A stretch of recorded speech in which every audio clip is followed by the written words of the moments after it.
E fala que é o arrebatamento, está começando por aqui.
Vamos lá, nós vamos começar agora a segunda etapa, né, da nossa imersão teológica. Só um detalhe, nós vamos estar passando aqui a nossa lista de presença. Ela está em ordem alfabética, então você que fez a inscrição, o seu nome vai estar aqui na lista, é só assinar na frente do seu nome, que está aqui em ordem alfabética nessa lista. A gente vai passando aqui, né, no tempo. Se você não fez a sua inscrição, não deu o seu nome na inscrição para a imersão, você pode estar assinando aqui no final, no campo em branco, tá? O seu nome, só para a gente ter o controle da quantidade de pessoas, também a lista de presença para aqueles, né, que estão fazendo o curso, né, de teologia, que está valendo aí a pontuação para os alunos aí do curso de teologia. Lembrando também, né, de nós aqui como o Instituto Shalom, dos nossos cursos, tá? Nós temos aqui o curso, né, para preparação de líderes, preparação de obreiros aí, a capacitação teológica. Nós estamos aí com o professor Marcos, né, que está ministrando o curso então de capacitação teológica. Caso você também queira estar participando e quem sabe aprender um pouco mais da palavra, né, aprender um pouco mais de teologia, se preparar para o seu ministério, você pode estar contactando aqui o Instituto para fazer também a sua inscrição. Temos também os cursos de Teologia 1 e Teologia 2. Cada um desses possui uma duração de 1 ano. Sendo que no curso de Teologia 1, nós estudamos um pouco mais de questões bíblicas e bibliologia, como introdução ao Novo Testamento, introdução ao Antigo Testamento, teologia do Novo e teologia do Antigo Testamento, apologética cristã. Agora, caso você queira, né, talvez aprender um pouco mais sobre teologia sistemática, nós temos aí o nosso curso de Teologia 2, em que nós vamos aprender um pouquinho sobre hamartiologia, que é a doutrina e o estudo sobre o pecado, soteriologia, que é a doutrina da salvação, pneumatologia, que é a doutrina, o estudo aí acerca das coisas do Espírito Santo, teontologia, que tudo isso nós vemos aí, estudamos aí no nosso curso de Teologia 2, que é um curso voltado para a teologia sistemática. Além destes cursos de teologia, nós queremos também lembrar que nós temos outros cursos, como o curso também, ou aqui as nossas aulas de música. Então você quer aprender aí a tocar teclado, aprender a cantar bonito, tocar violão, você pode também estar fazendo aqui as nossas aulas de música e fazendo a sua inscrição aqui no Instituto Shalom. E estamos para iniciar também, né, o nosso curso aqui de mídia, de mesa de som, ali com o Vinícius ali atrás, não é isso, Vinícius? Então nós estamos aí para iniciar este curso. Então você, lá na sua igreja, você está precisando de capacitar, né, pessoas para ficar na mesa de som, para entender um pouquinho mais aí sobre o funcionamento da mesa de som da sua igreja, trazer um aperfeiçoamento para essa pessoa, para este líder. Você pode também estar contactando aqui o Instituto Shalom, que nós já estamos abrindo aí as inscrições para o nosso curso de mídia de mesa de som, né, de áudio, né, que vai ser realizado também aqui no Instituto Shalom. Então você pode também já fazer a sua inscrição, já pode entrar em contato aí para deixar aí o seu nome para estar realizando a sua matrícula, tá bom? E estamos também aí com um projeto para iniciar agora, no segundo semestre também, um curso de estudo bíblico. O que é este curso? Nós vamos estudar a Bíblia, aí de Gênesis até Apocalipse, aí com duração de 1 ano. Então é um curso que ele está voltado para o aprendizado bíblico. Então nós vamos estudar texto bíblico. Nós vamos estar fazendo então o estudo do texto bíblico, aí, iniciando por Gênesis e finalizando aí até Apocalipse, com duração aí também de 1 ano, com início agora para o segundo semestre, agora no mês de agosto, né? Então nós vamos estudar de agosto até julho do próximo ano, iniciando então no segundo semestre. Então, caso você queira também estudar um pouco mais de Bíblia, aprofundar em conhecimentos bíblicos, né? Você, eu não quero aprender teologia, não quero estudar teologia, eu quero estudar Bíblia.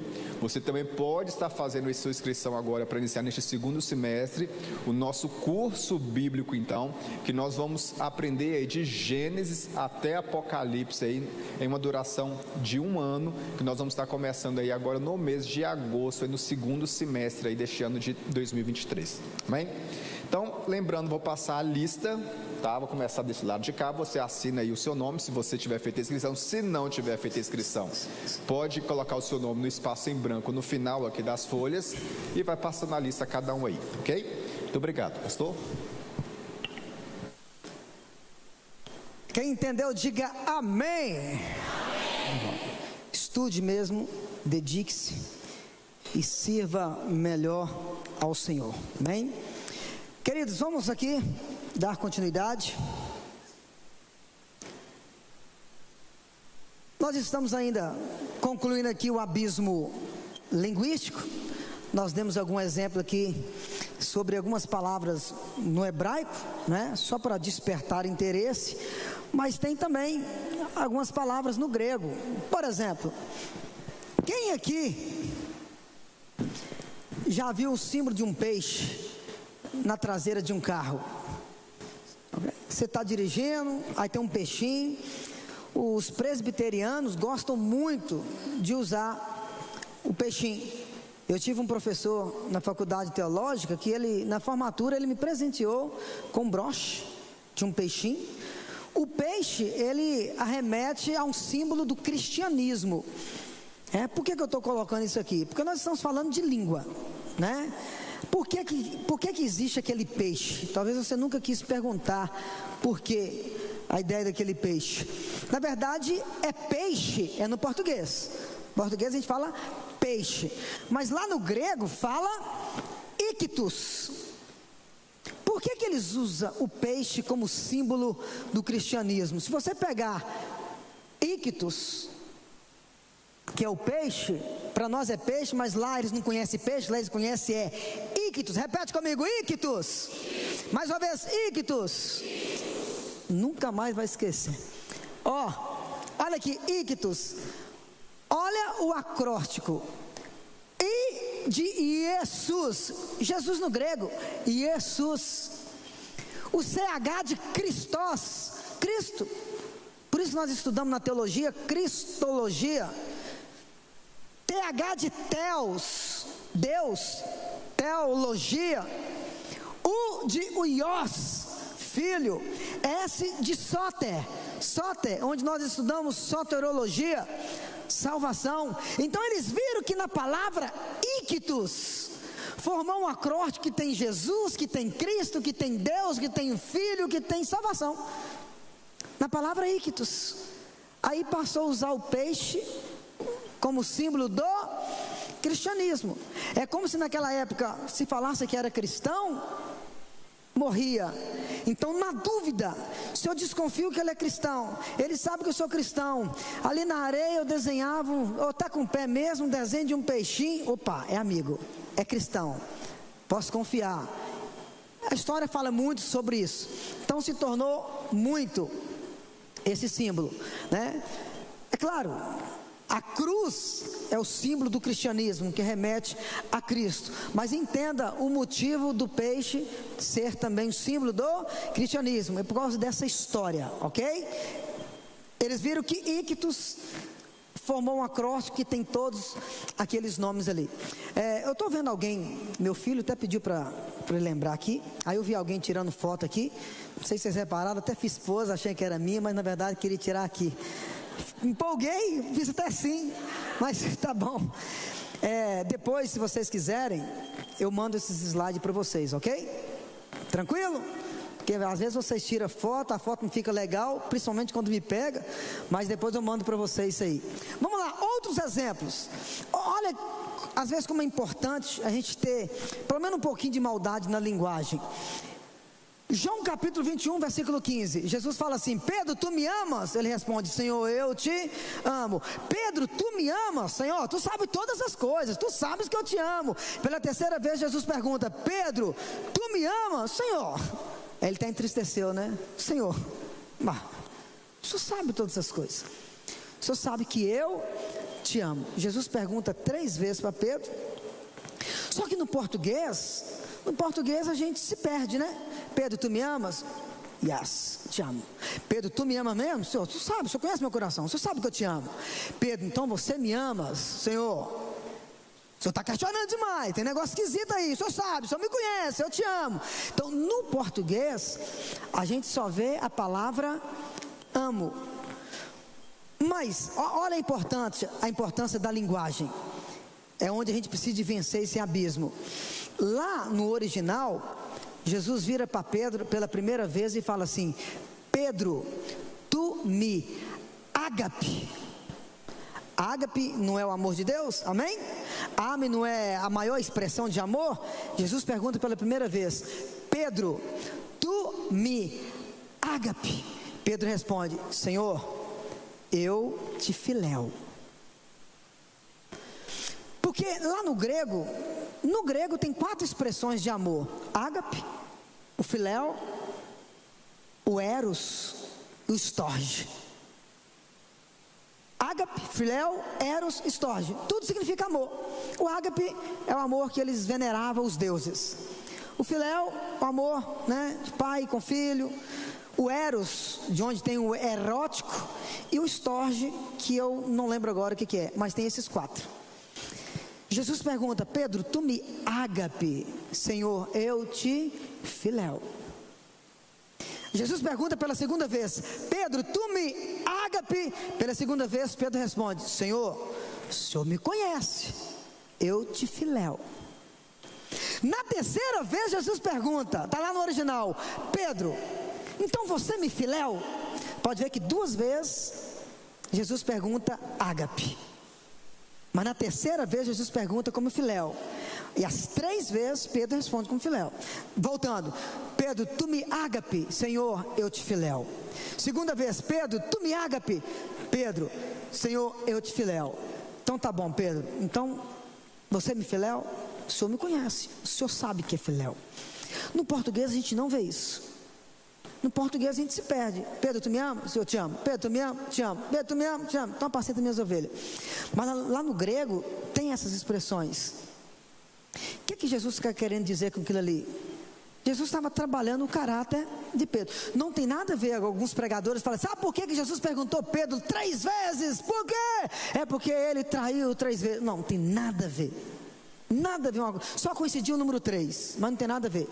Jesus estava trabalhando ali o caráter dele. Tem uma Bíblia que eu gosto muito, eu esqueci qual que é a tradução. Eu gosto dela porque lá ela é mais fiel ao original. Lá está escrito assim: Pedro, tu me amas? Senhor, eu gosto de ti. Pedro, tu me amas? Senhor, o Senhor sabe meu coração, eu gosto de ti. Aí a terceira vez: Pedro, então você gosta de mim mesmo? O Senhor sabe todas as coisas, o Senhor sabe que eu gosto de ti. Você entendeu a colocação gosto de ti? Aonde tem gosto de ti, é onde lá no grego está escrito o amor filéu. Pedro, tu me amas? Senhor, eu gosto de ti. Amar é bem diferente de gostar. Quando Jesus fala tu me ágape, ele respondia filéu, porque o filéu é um amor inferior ao ágape. Então é isso que está acontecendo ali naquele contexto. É por isso que Bíblia, essa Bíblia ela traz essa ideia, ok? Essa Bíblia traz essa ideia. Olha aqui, Pedro, ele estava entendendo o que Jesus estava querendo dizer. No português a gente não percebe isso, mas não percebe mesmo, tá? A gente se atropela nisso aí. Agora, já que nós estamos falando de ágape, qual que é o amor de Deus? Qual que é o amor de Deus? Ágape. Vai continuar sendo ágape. O amor de Deus é o ágape. Mas deixa eu explicar para vocês por que o amor de Deus é o ágape. O amor de Deus é conhecido como ágape por causa da linguagem grega. O Evangelho foi escrito no Novo Testamento, a Bíblia foi escrita no Novo Testamento na linguagem grega. Então, o ágape se tornou o amor de Deus por causa da linguagem grega.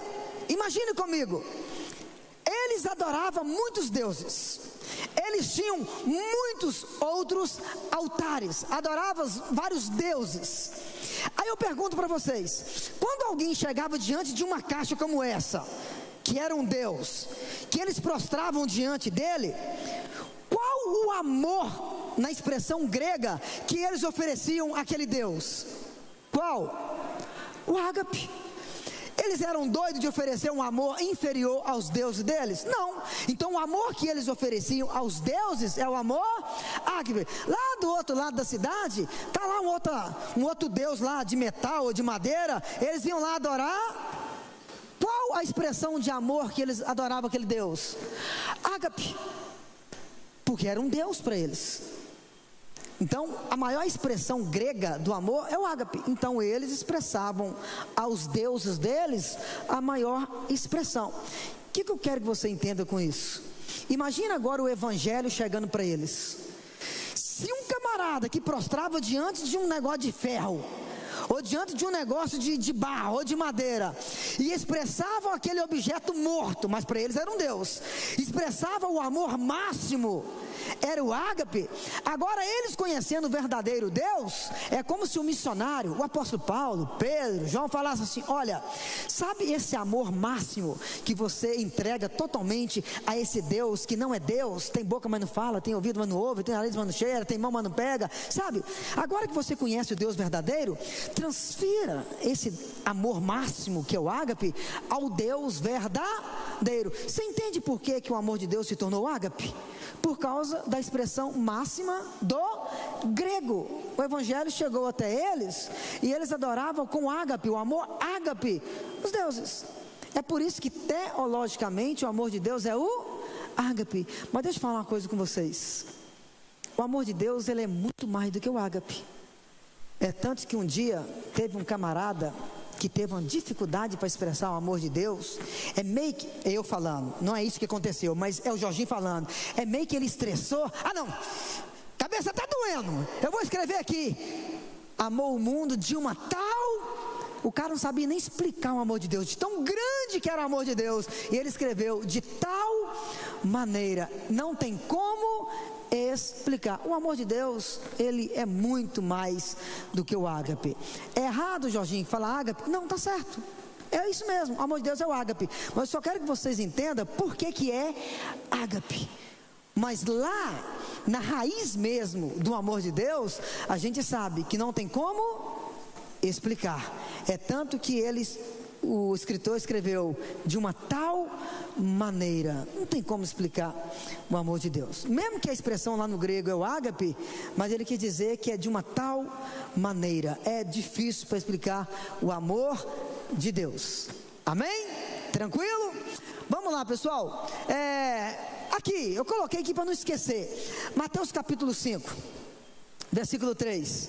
Bem-aventurados pobres de espírito. Poxa, como ser bem-aventurado pobre? Mas são expressões que fogem além do nosso conhecimento. Quando Jesus fala bem-aventurado os pobres de espírito, lá no grego existem duas expressões para pobre. Primeiro é o pobre penês. Repete comigo: penês. Penês é uma palavra grega que significa pobre. O penês é o cara que é pobre, mas ele sai de manhã, liga o seu carro e vai trabalhar. Trabalha o dia todo. Aí de tarde ele vem trazendo o pão, o leite para os filhos. É pobre, mas tem trabalho. É pobre, mas tem um carrinho. Mas tem uma outra palavra lá no grego que o nome dessa palavra é pitochos. Repete comigo, pitochos. Pitochos. Pitochos. É só para você não esquecer daqui 3 minutos, né? Vamos lá. Olha, pitochos é uma outra palavra que significa pobre. O pitocho é aquele que sai de manhã, mas não para trabalhar, sai para procurar emprego. Não de carro, nem de bicicleta, porque a bicicleta está com os 2 pneus furados. Ele sai a pé, e ruim, e ele sai para procurar emprego. Aí ele volta de tarde, de mãos vazias, mas com os filhos com fome. Então, 2 expressões no grego que significa pobre: penês e o pitocho. O penês é pobre, mas tem sustento. O pitocho, nada. Quando Jesus fala bem-aventurados pobres de espírito, lá está escrito assim: bem-aventurados os pitochos de espírito. Porque quem é o pitocho? O pitocho é aquele que olha para frente, não tem ninguém para ajudar. Olha para trás, tem ninguém para ajudar. Olha para a direita, ninguém para ajudar. Olha para a esquerda, ninguém para ajudar. Não tem dinheiro para pagar médico, não tem dinheiro para comprar comida. Ele olha para tudo quanto é lado, não tem saída. Aí ele olha para cima: de onde vem o meu socorro? Bem-aventurado é esse que não confia lá, não confia lá, não confia lá, não confia lá, mas deposita toda a confiança lá. Bem-aventurados os pitochos de espírito. Bem-aventurado é aquele que deposita toda a sua confiança em mim.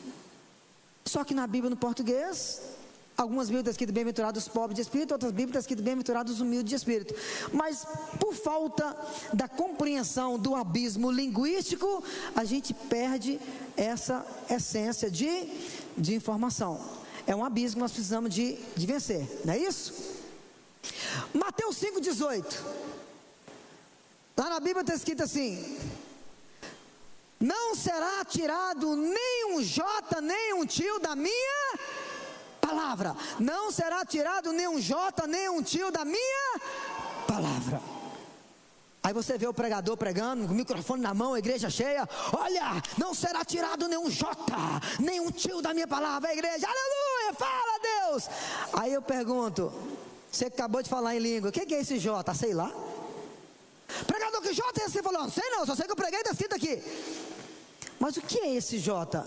É um abismo linguístico que a gente precisa de vencer.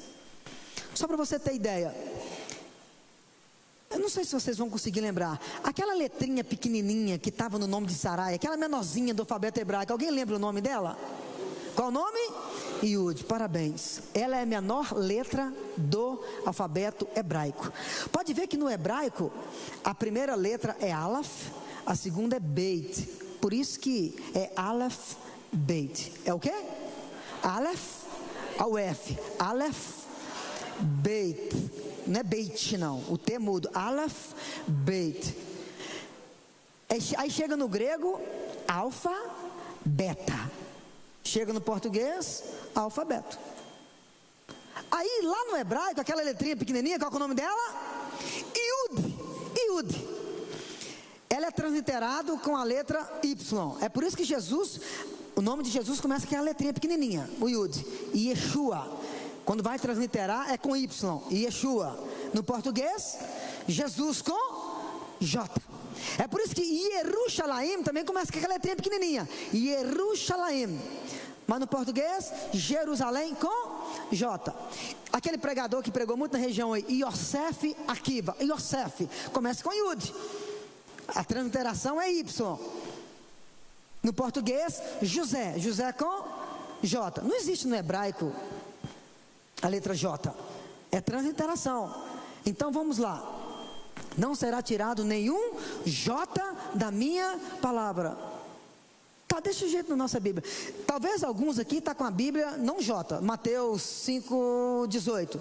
Talvez a sua Bíblia não está escrito não será tirado nenhum J. Talvez possa ser que algumas Bíblias aqui está escrito não será tirado nenhum I. Tem alguém aqui que a Bíblia está escrito é I? Oi? Nenhum I, nenhum tio. Quem está escrito I, levante a mão por favor. Nós toda hora que eu olho para aquela direção ali, eu vejo um irmão sem camisa, é um absurdo. Ó, camisa do Atlético. Vamos lá. Olha aqui, pessoal. Tem alguém aqui que a Bíblia está escrito I? Levante a mão de novo. Por que o I? Só para você entender. A maioria das Bíblias está escrito não será tirado nenhum J. Algumas Bíblias está escrito não será tirado nenhum I. Por quê, gente? O Yud, ele é transliterado com Y. O Y de Yeshua. O Y tem som de I. É por isso que algumas Bíblias está escrito não será tirado nenhum I. E a outras não será tirado nenhum J. Remete para onde? O Yud, olha, o Yud é a menor letrinha do alfabeto hebraico.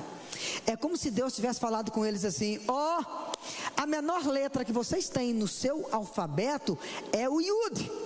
Não a despreza.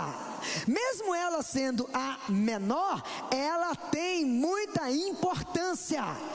Você lembra que Sarai significa minha princesa? Olha a importância da letrinha.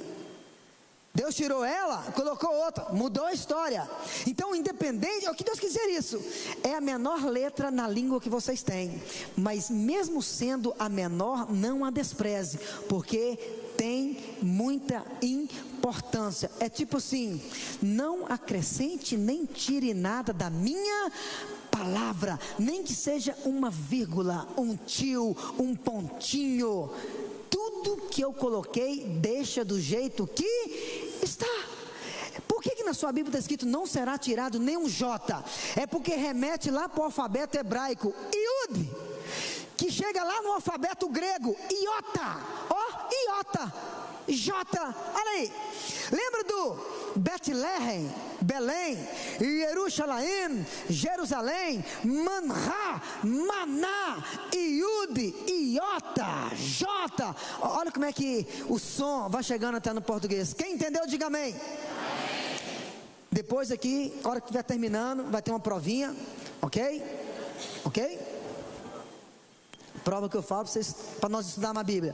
Então isso aqui, gente, foi só para a gente ter uma ideia da importância da gente vencer alguns abismos. Ah, Jorge, mas não dou conta de estudar hebraico, eu não dou conta de estudar grego. Gente, não preocupa. Se você gosta, tem um dom, estude. Mas se não tem, tem muitos livrinhos aí que já está trazendo informação para te ajudar. Abençoa o seu GC estudando. Abençoa a sala de EBD estudando. Não existe nada mais gostoso que você sentar você trabalha a semana inteira cansado, aí você chega na escola dominical, o seu professor está ministrando aquela aula, você até esquece que você está cansado, você vai voltar domingo que vem, vai voltar no próximo GC. Agora você trabalha a semana toda, aí chega na RBD, chega e fica ei, valorize a sua turma, valorize o grupo que Deus colocou na sua mão.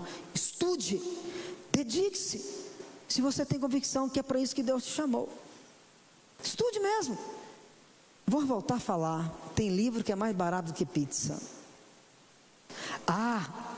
Na época que eu comecei a fazer teologia, era a época do disquete. Eu falo disquete porque eu tinha na casa do colega meu, que nem computador eu tinha. Ia para casa do colega meu, para a gente fazer uma coisa que eu nunca fiz na minha vida. Manda esse trabalho para mim, coloca o meu nome. Eu ia para a casa dele, a gente ficava até tardão. Eu digitava no computador na casa dele, mas eu fazia tudo, era tudo no disquete. Teve uma vez que eu virei para o meu pai e falei assim: pai, eu sei que eu estou construindo para casar, mas eu vou parar a construção, porque eu tenho que comprar essa coleção aqui. Eu lembro até hoje. Estou falando de 20 anos atrás, quer dizer, já passou de 20 e pouquinho, que eu parei uma construção para comprar 2 coleções de livros lá. Eu lembro até hoje, R$960. Há 20 anos atrás é para parar a construção mesmo, vontade de estudar, vontade de levar coisa gostosa para a sala de aula. Eu ainda um jovem, com 17 anos, eu fui colocado numa sala de escola dominical. Parei a construção para comprar aquele livro, com vontade de estudar. Deixa eu te contar uma coisa. Sabe esse livro que eu parei a construção? Está escrito no seu computador, na tela do seu celular. Baixa aqui. 0800 Está escrito aí no português. Clica aqui e abaixa. É o livro que eu parei, a coleção que eu parei, construção. E um monte de outros livros que eu paguei caro. Está tudo escrito na tela do seu celular, é claro. Talvez você não vai ver porque está vendo outras coisas. Mas está. E você é um professor, você é um pregador, você é um líder do GC. Está muito fácil. Só não estuda quem não quer. Ah, pastor, tem vontade de ver teologia, mas eu faço isso, tal. Tem teologia online, tem curso online. Aqui, você vai 2 horas da manhã mexendo tanto de porcaria nas redes sociais. Nesse mesmo horário, é o tempo de fazer um cursinho.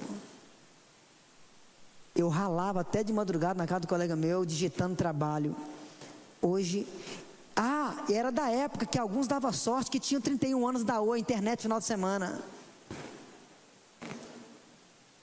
Só quem podia tinha uma internet melhorzinha, tal de 50K. Hoje, quando você coloca o dedo assim para clicar, já reconhece o seu dedo, nessa distância já abre a tela. Antigamente, o médico tirava o neném e batia no bumbum para ele. Hoje, tira da mão do neném o celular para ele chorar. A gente não estuda porque a gente não quer. Estou sendo sincero com vocês.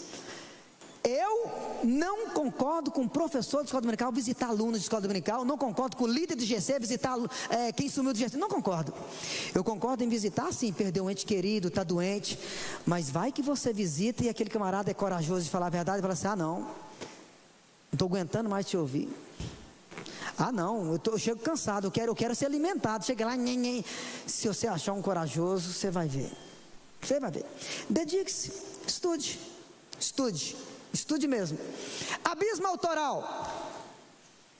Devemos reconhecer que teríamos uma compreensão muito melhor dos escritos bíblicos se seus autores estivessem vivos entre nós. É preciso que estudemos tudo sobre o autor de cada livro das escrituras, a fim de diminuir esse abismo. Leia sobre o autor, procura saber sobre aquele autor. Quando você vai na livraria comprar um livro qualquer aí, você já vai ciente que é do autor tal, do ano tal. O cara fala sobre isso, o cara fala sobre aquilo.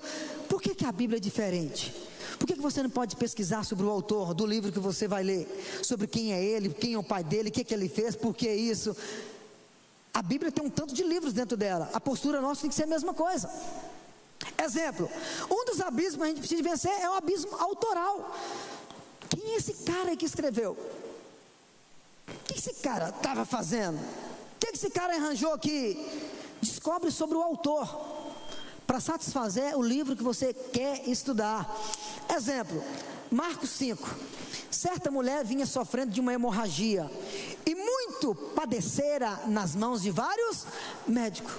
Poxa, Marcos simplesmente, a mulher falou com ele, alguém falou com ele, a mulher sofreu, tá? Ô mulherzinha que penou na mão dos médicos. Esses médicos do SUS, sofreu com eles. A expressão de Marcos. Mas quando você lê o mesmo contexto em Lucas, certa mulher vinha sofrendo de uma hemorragia e a quem ninguém podia. Olha a expressão de Lucas. Lucas era o quê? Médico. Ele tem uma ética em falar. O autor Lucas é médico. Olha como ele expressa sobre o episódio da mulher. É como se fosse assim: olha, realmente a mulher sofreu, mas os meus colegas, pelo que eles falaram comigo, eles fizeram de tudo, eles não conseguiram. É como se Lucas falasse assim: Marcos, a mulher padeceu na mão daqueles caras, tá? Lucas, olha, meus colegas fizeram de tudo. Quem está entendendo, diga amém.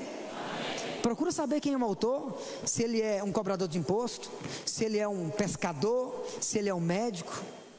Quando você sabe quem é o autor, você entende os palavreados dele, você entende por que ele fala algumas coisas, e isso é muito bom, tá? A gente percebe isso em algumas linguagens, né? Por exemplo, o próprio Pedro, em capítulo 3, versículo 15 e 16, ele falou isso aqui, Pedro se refere às coisas difíceis de se entender, aqui nesse texto. Se o próprio Pedro, que viveu aqueles dias, falou assim: meu Deus, tem coisas que Paulo fala que eu não consigo entender. Tem coisas que Paulo fala que é difícil para a gente compreender.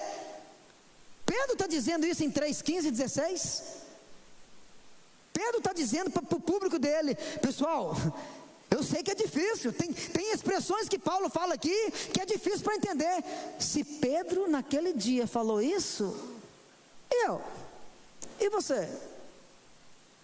Pedro estava lá pertinho de Paulo, né? Contexto ali, ó. Ele está dizendo naquele texto ali que tem coisas que Paulo fala. Claro, gente, quem é Pedro? Um pescador. Quem é Paulo? Doutorado, teólogo, mestre. O vocabulário de Pedro é nós vai, nós fica. O de Paulo é de doutor. É por aí que a gente precisa de compreender, para a gente vencer alguns abismos. O autoral é outro. A nossa dificuldade para compreender muitas coisas na Bíblia é porque a gente já começa a ler e a gente não quer saber o que nós estamos lendo. O autor. Aí, se você quiser anotar aí, antes de ler qualquer livro da Bíblia, primeira pergunta: imagina que você vai começar a ler Mateus, mas isso vale para qualquer livro da Bíblia. Você começa a ler, aí você fala para você mesmo: não vou ler. Eu não vou ler. Eu só vou ler depois que eu descobrir quem escreveu. Primeira pergunta: quem escreveu? Aí você vai pesquisar. Descobri. Quem escreveu foi Mateus. Uhul! Agora eu estou animado. Estou animadaço. Eu vou começar a ler Mateus, porque esse evangelho, quem escreveu foi um cara por nome Mateus. Aí você está todo empolgado. Aí você começa a ler. Não vou ler. Eu descobri quem escreveu, mas eu só vou dar continuidade à leitura se eu descobrir para quem escreveu. Segunda pergunta: para quem escreveu?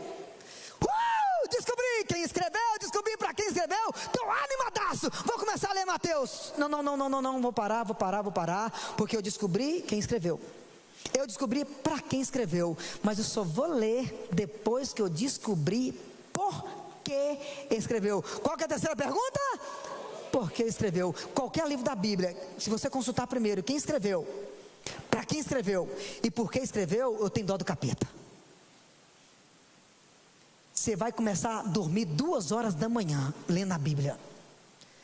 Mas você vai dormir 2 horas não é porque você está com sono, é porque você assustou com as horas e você tem que acordar 5:30, 6 horas para ir trabalhar. Profetize isso sobre a sua vida, amém? A satisfação de ler a Bíblia. Quem escreveu? Para quem escreveu? Por que escreveu? Maior satisfação. Nós vamos ver alguns exemplos aqui, olha. Princípios históricos de interpretação. Esses princípios tratam do cenário histórico do texto. Para quem e por quem foi escrito. Por que foi escrito e que papel desempenhou no cenário histórico, na formação da mensagem do livro. Quais os costumes e ambiente do povo. Ao lidar com os evangelhos, você lida constantemente com essas perguntas quando considera os princípios históricos de interpretação. Quem escreveu? Por que escreveu? Para quem escreveu? Isso é primordial para qualquer livro da Bíblia. Vamos dar um exemplo rapidinho aqui. Sobre os evangelhos. Olha que legal. Mateus escreveu para os judeus. Jesus é apresentado no evangelho de Mateus como rei. A figura de Jesus lá em Mateus é um leão. Quando Mateus pega um microfone, pega uma caixinha igual aquela ali, leva lá para a pracinha, chama o Vinícius para levar um violão e cantar uns 2 corinhos. Acaba o louvor, Mateus pega o microfone e começa a pregar para os judeus. Só que Mateus, ele conhece o seu público. Quando você pergunta quem escreveu, para quem escreveu, por que escreveu, tudo isso é resolvido. O público de Mateus é quem? Os judeus.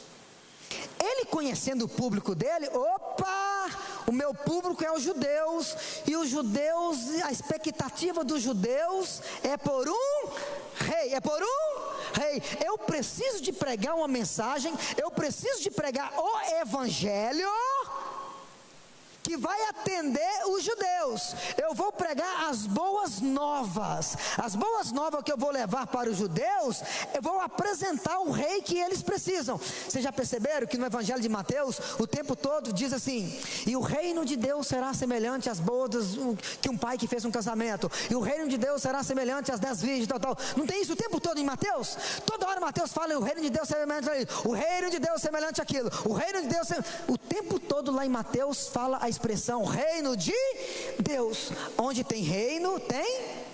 Onde tem reino, tem rei.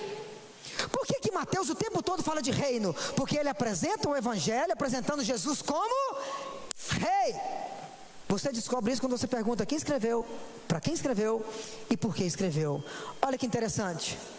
Olha que interessante. Quais dos evangelhos que apresenta a genealogia de Jesus? Mateus. Mateus apresenta a genealogia de Jesus. Sabe por quê? Porque se Mateus pega o microfone e vai lá para a pracinha para ministrar o evangelho, a pregação, se ele começasse a falar de Jesus que é rei, os judeus iam levantar, ei, e Mateus ia parar a pregação. Oi, se esse camarada que você está apresentando aí é rei, me mostra a certidão de nascimento dele, me mostra quem é a família dele. Porque os judeus, eles são chatos, enjoados. Se não for do sangue, não presta. Lembra? Os samaritanos, que era mistura de judeus com outro povo, já era um problema. Então, para ser nosso rei, tem que ser do nosso sangue. Vocês entendem por que Mateus apresentou a genealogia de Jesus? Porque se eu estou apresentando Jesus para ser o rei deles, porque a expectativa deles é um rei, então eu tenho que apresentar alguém que seja do sangue deles, e Jesus é um judeu, mas eu tenho que apresentar a certidão de nascimento para os judeus, porque se eu não apresentar o documento para eles, eles não vão dar ouvido à minha palavra. Então Mateus escreve para os judeus esperavam a figura de Mateus é Então Mateus apresentou um evangelho. Evangelho é boas novas. Ele apresentou Jesus, a necessidade dos judeus.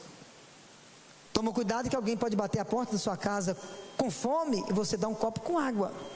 E pode ser que chegue alguém lá morrendo de sede, mas está cheio, acabou de almoçar e você oferece comida.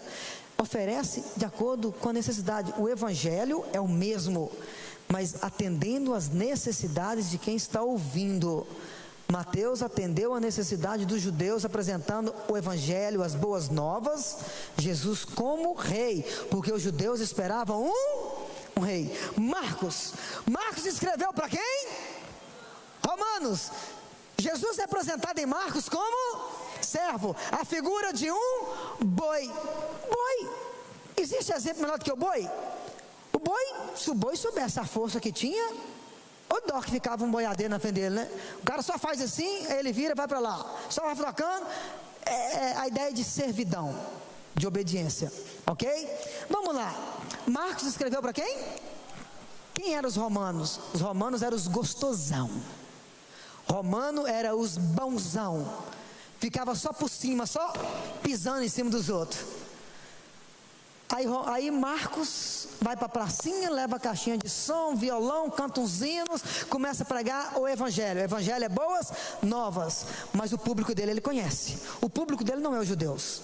O público dele não é os gregos e nem é a igreja. O público dele é e ele sabe quem são os romanos. É os cara, é os gostosão. Aí ele vai e prega o evangelho mostrando Jesus, que é grande, que é o cara, mas é servo, humilde. Aí os romanos ficam doidos. Pergunto para vocês: tem a genealogia de Jesus em Marcos? Sim ou não? Não. Por que não tem? Qual é o interesse dos romanos? Já que Marcos pregou as boas novas, apresentando para eles um Jesus que é servo, um Jesus que é humilde. Se os romanos eram os caras gostosão, os bonzão, os grandão, eles não iam ter interesse nenhum em saber quem era o pai de Jesus, quem era a mãe de Jesus, quem eram os irmãos, qual faculdade Jesus estudou. Que graça tem? Agora, se Jesus fosse apresentado como rei, eles iam ficar curiosos. Quem é seu pai? Quem é seu irmão? Quem é seu tio? Onde é que você estudou, cara? Qual faculdade você fez? Mas Jesus foi apresentado como escravo, como servo. Os romanos, que eram os bons da boca, não ia ter interesse nunca, jamais, em saber onde Jesus estudou, quem é os pais. Entendam porque Marcos não apresentou a genealogia. É porque era outro público. Era um público que não ia ter interesse naquilo que estava sendo pregado. Mas a mensagem de Marcos é a mesma boas novas de Mateus. Porém, ele pregou as boas novas conhecendo o seu público. Conhecendo o seu público. Lembra do pão da vida e da mandioca da vida? Ok? Os gregos escreveu para quem? Lucas escreveu para quem? Para os gregos. Quem eram os gregos? Os filósofos. Quem eram os gregos? Os caras sábios. Até hoje nas literaturas, nas escolas, né? Fala sobre a Grécia, os sábios, a sabedoria. Grécia. Jesus sabia disso. Jesus sabia disso. Lucas sabia disso. Lucas sabia disso. Aí Lucas vai para as pracinhas, para as ruas pregar o mesmo evangelho. Porque na verdade não existe 4 evangelhos. A expressão 4 evangelhos é uma expressão teológica para a gente entender sobre Mateus, Marcos, Lucas e João. Mas existe apenas um evangelho. É o mesmo evangelho que Mateus pregou, é o mesmo que Marcos pregou, é o mesmo que Lucas pregou, é o mesmo que João pregou. Porém, cada um pregando para público diferente. Lucas sabe quem é os gregos. Os gregos são os caras top de linha. Os caras sábios. Os caras são barra pesada. Eu vou apresentar para eles um Jesus que também é sábio. Um Jesus também que é o cara. A figura de Jesus lá em Lucas é o filho do... que é a figura de um homem. O público dele era um público de gente capacitado, filósofos, estudiosos. Então, para ele conseguir chamar a atenção do público dele, ele tem que apresentar alguém, entre aspas, do nível de sabedoria, né? Para eles ficarem curiosos e quererem saber, fala mais sobre ele. É o outro evangelho que apresenta a genealogia de Jesus, Lucas. Por que Lucas apresenta a genealogia de Jesus? Porque os gregos, ao falar de Jesus, que é o sábio, o filho do homem, imediatamente os gregos iriam perguntar: onde esse cara estudou? Qual faculdade ele estudou? Eu quero saber, os pais deles moram por aqui? Lucas sabia que os gregos iam interessar em saber sobre a vida de Jesus. É por isso que Lucas apresentou a genealogia de Jesus. Quem entendeu, diga amém. João escreveu para quem? João escreveu para quem? Para a igreja. Que igreja é essa? É os judeus que aceitaram Jesus, os romanos que aceitaram Jesus, os gregos que aceitaram Jesus. Agora eles estão dentro da... Pode ver que Mateus, Marcos e Lucas é conhecido como os evangelhos sinópticos. Esses 3 contam a mesma coisa. Eles falam sobre o Jesus, homem. Mas quando a gente chega lá em João, já é uma outra mensagem.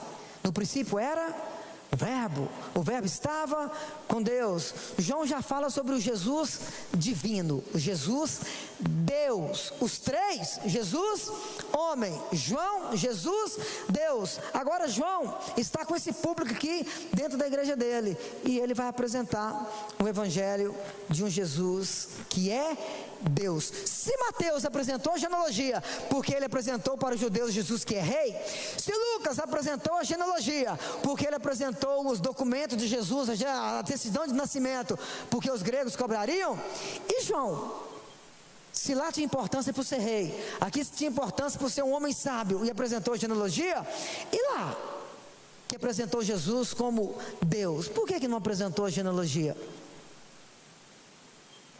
Fala assim, por quê? Fala para mim quem é a mãe de Deus. Quem é o pai de Deus?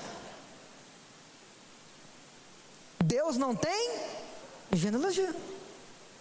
É por isso que João não apresenta genealogia, porque Jesus é apresentado em João como Deus, né? que é uma imagem de uma águia, ok? Essa é uma ideia que a gente tem sobre os evangelhos. Vamos lá? Aberrações bíblicas. Veja alguns exemplos ensinados por professores da EBD e talvez por você.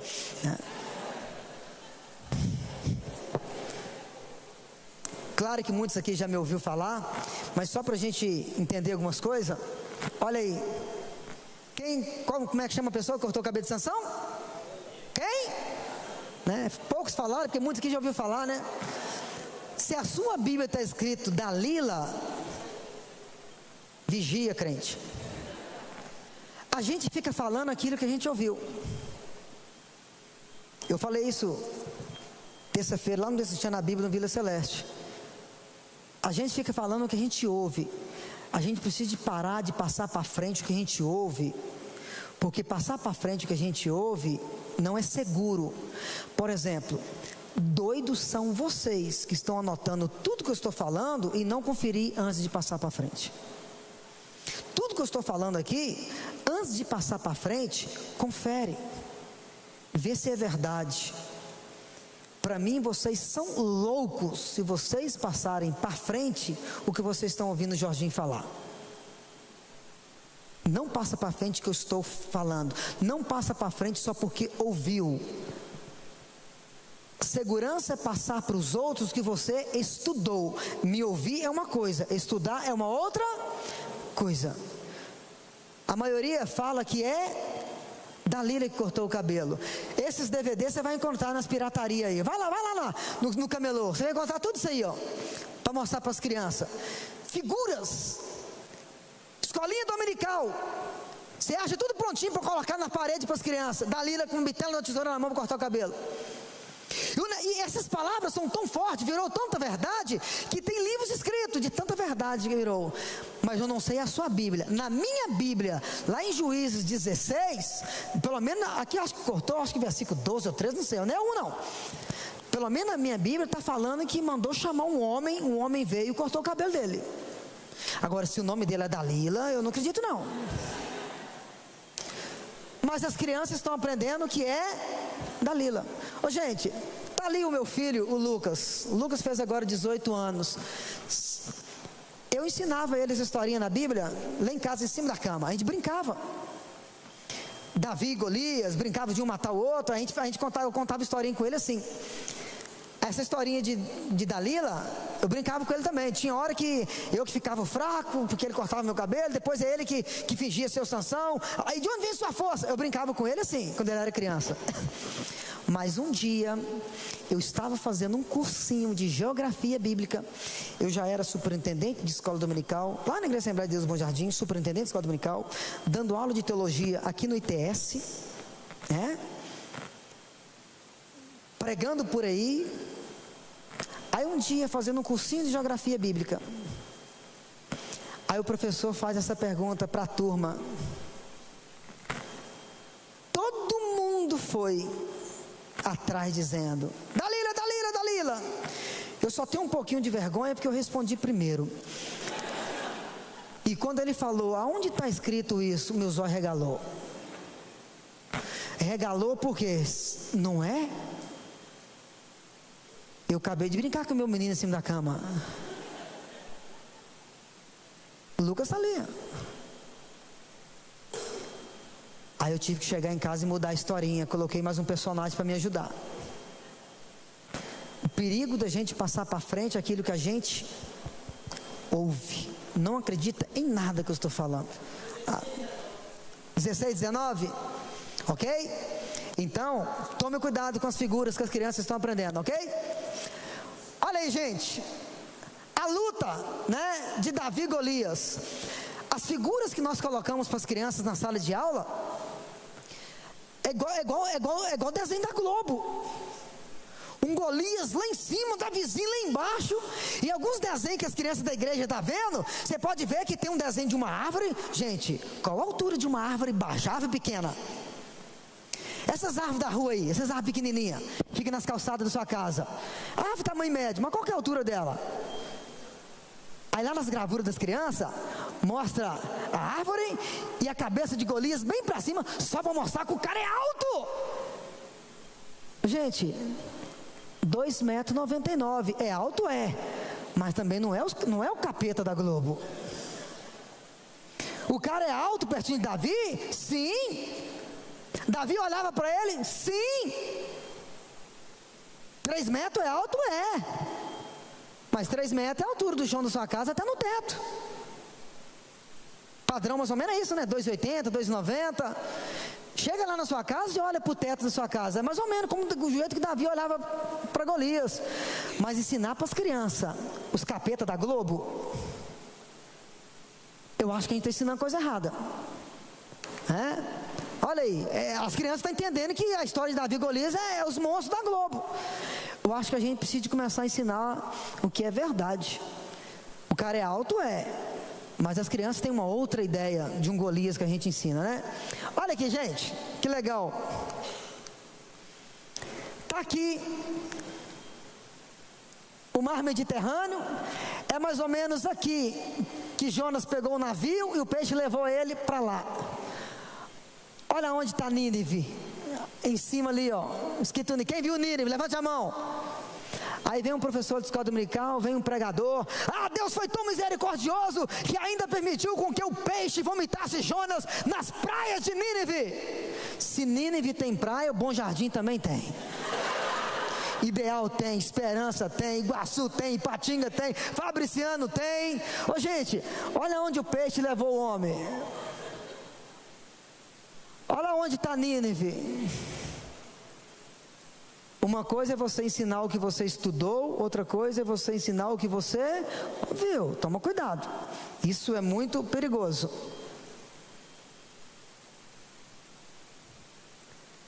Senhor, Josué orou e o relógio parou. Então, olha aí, gente, olha o mar Mediterrâneo ali, olha onde está Nínive. É complicado, né? Como Deus se sente diante de tantas aberrações? É brincadeira o que alguns professores estão fazendo com o texto bíblico. Professores precisam entender que, como porta-vozes de Deus, devem ser fiéis ao que o texto bíblico realmente diz, considerando as questões históricas e gramaticais, para só então fazer a devida aplicação sem maiores apelações. Criatividade sem responsabilidade, em termos de interpretação e pregação bíblica, é algo muito sério. Dizer o que Deus não disse na Bíblia é agressão, deturpação e manipulação textual, é falta de temor. Imagina você, pensa agora, se coloca no lugar de Deus. Todos os domingos de manhã, todos os domingos à noite, ou dia de semana, em vários lugares nesse mundo afora, um tanto de gente pregando a palavra de Deus, ensinando. Eu imagino Deus lá no trono, conversando com o Filho e com o Espírito Santo, a Trindade conversando. Aí cada besteira que um fala aqui na terra, Deus, não, falei nada disso. Falei nada, filho, tem nada aqui na palavra. Imagina. Então tome cuidado, estude, não passe para frente o que ouviu. Estude, seja um crente bereano. Paulo pregava lá em Corinto e o fogo caía. Manto! Paulo pregava lá em Tessalônica. Quando Paulo foi pregar lá em Bereia, ele suou a cabeça, suou o paletó, tirou até a gravata que não aguentava mais, e pregava, ministrava cura, ministrava um tanto de coisa, e os bereanos assim, ó.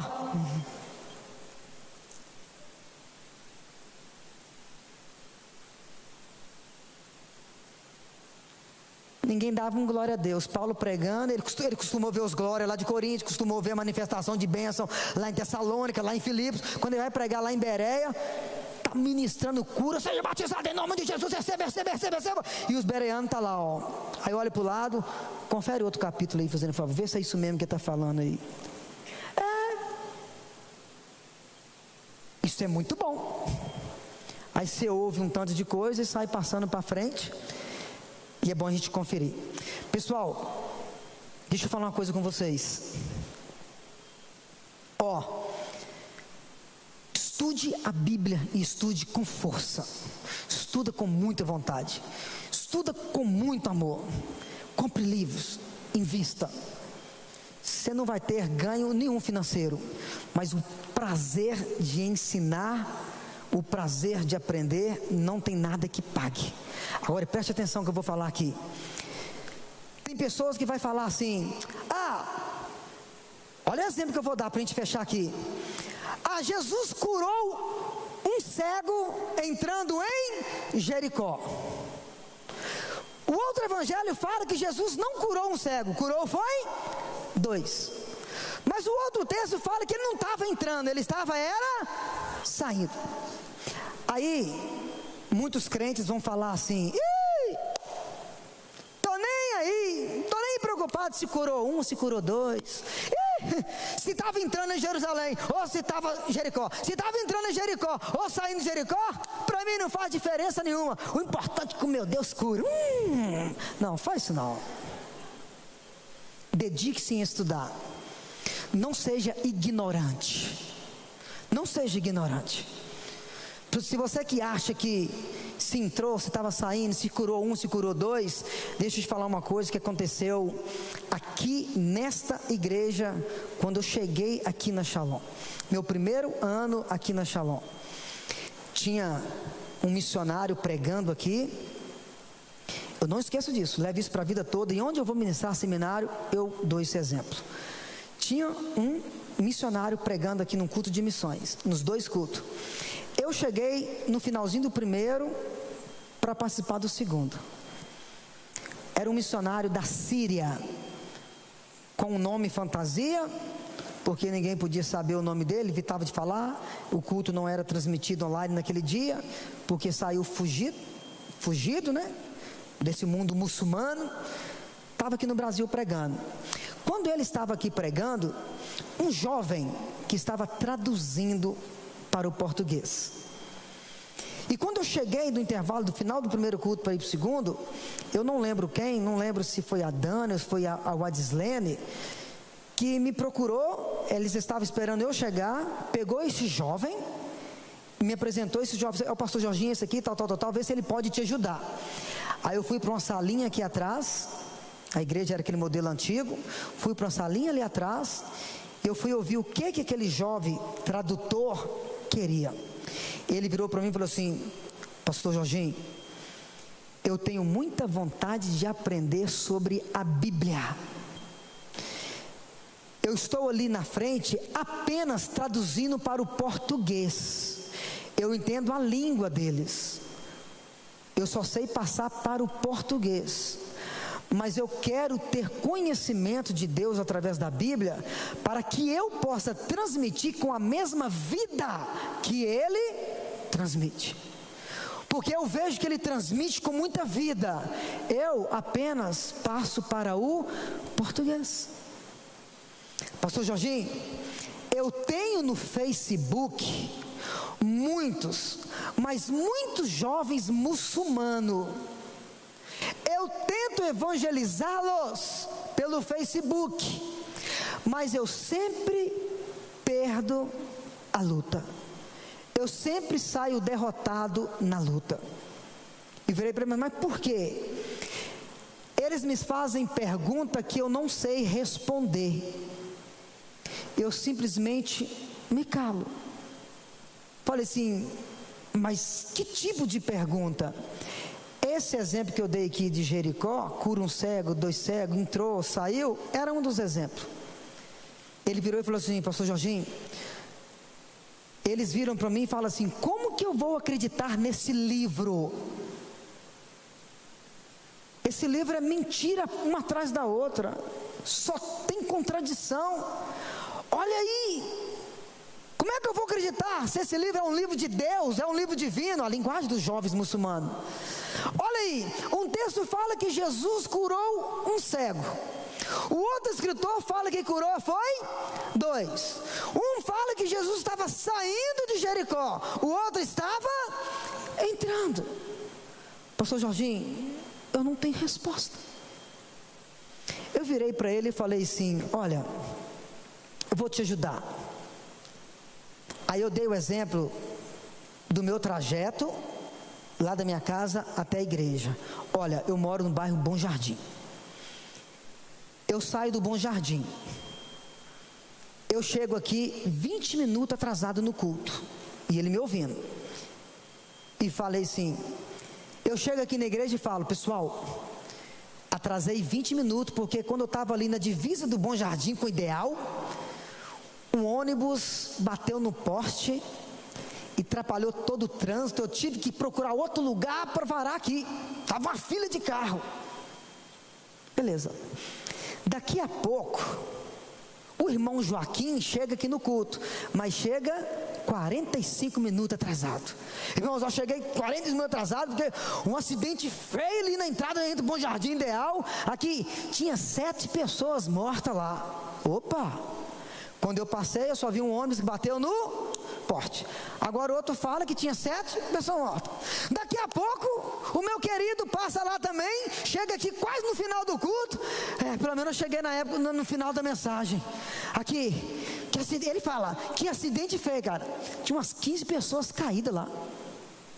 Pergunto para vocês, quem é que está mentindo? Eu menti? O Joaquim ou ele? Quem é que está mentindo? Cada um está contando o que viu. Quando eu passei, só vi o ônibus batido. O outro passou, o SAMU já tinha tirado 7 pessoas. Ele, quando passou, ele nem viu se estava morto ou vivo, mas tinha 15 pessoas deitadas. Ninguém está mentindo. Cada um está relatando o que viu. Um escritor relatou Jesus curando um cego. O outro talvez foi embora, ou não chegou ainda. Lucas, por exemplo, historiador. Lucas ia na casa das pessoas. Aqui fiquei sabendo que você que estava aqui quando Jesus curou. Eu tive. Você pode contar para mim? Lucas era um desses. Alguns relatavam tudo que Jesus estava fazendo agora. Outros, como Lucas, relatavam pegando informação muito depois. Cada um relata o que presenciou. Então, vamos lá. Um relata que Jesus saiu de Jericó, o outro relata que Jesus entrava. Antigamente tinha um caminho, igual esse corredor aqui, ó. Jericó antiga e Jericó nova. A Jericó antiga e Jericó nova. Imagina, eu estou saindo da Jericó antiga, estou entrando na Jericó nova. Eu estou saindo da Jericó nova, estou entrando na... Quando um cara relatou saindo de Jericó, o outro saiu, falou que estava entrando. Tem Jericó velha, tem Jericó nova. Quem está entendendo, diga amém. Então não seja um crente, estou nem aí com isso, o importante é que curou. Não seja assim não. Eu descobri que tinha milhares de jovens muçulmanos que não professavam a fé em Cristo, porque estava dizendo que a Bíblia estava cheia de contradições, cheia de erros. Aí eu entendi que vale a pena pesquisar e entender realmente, e por que vale a pena. Esse jovem tradutor virou para mim e falou assim, cara, é simples assim? Eu falei assim, a Bíblia é isso. Deus não usou robô para escrever a Bíblia, usou pessoas simples, e cada um relatou da forma que ele sabia relatar. Então, por favor, pense nisso. 10 horas em cima. Pastor Brian vai dar algum aviso aqui? Hein? Gente, eu agradeço você por ter vindo, ok? Muito obrigado por ter vindo. Eu creio que vai ser um tempo de bênção para você. Tenho certeza que você vai sair daqui pensando em ter um olhar diferente para a Bíblia Sagrada. Amém? Você pode colocar sobre os seus pés? Vamos orar?